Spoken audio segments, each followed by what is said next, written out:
বুঝলেন, এসেছিলাম শান্তির খোঁজে, अच्छा কিন্তু দীর্ঘ এই যন্ত্রণাদায়ক জ্যাম দেখে পড়ে গেলাম মহা ডিপ্রেশনে। डिप्रेशन মাথা ভর্তি 5-7 কেজি কাজের প্রেশার আর টেনশন, আর 10-12 KG depression.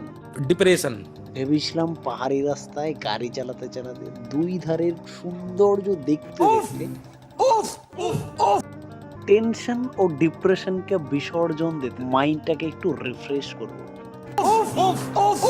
Tension depression free হওয়ার চক্করে এসে হার্ট ফেল হয়ে যাচ্ছে ভাই। এই রইল তার নমুনা। কি রিফ্রেশমেন্ট হচ্ছে ভাই।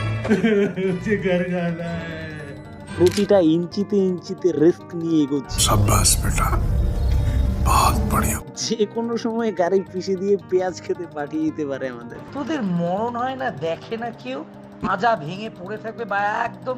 ভূগোল বইয়ের পাতা থেকে জেনেছিলাম পাহাড় মূলত পাথর, মাটি, সবুজ গাছপালা দিয়ে আবৃত থাকে, কিন্তু এখানে এসে সেটা ভুল প্রমাণিত হলো।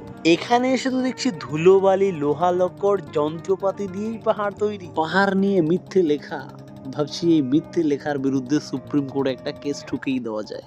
এরকম ভুল ভ্রান্তি, আপত্তিকর ঘটনা আর মেনে নেওয়া যাচ্ছে না। যুগ যুগ ধরে কবি, সাহিত্যিক, ঔপন্যাসিক গণ লিখে এসেছেন পাহাড়ে এলে নাকি শান্তি মেলে। কোথায় শান্তি? তাই আমি এদের বিরুদ্ধে 5-7খানা সুপ্রিম কোর্টে মানহানির মামলা করতে চাই। পাহাড়ে যেমন আজকাল শান্তি নেই, ঠিক আমার কাছেও আজকাল একটা পয়সা নেই।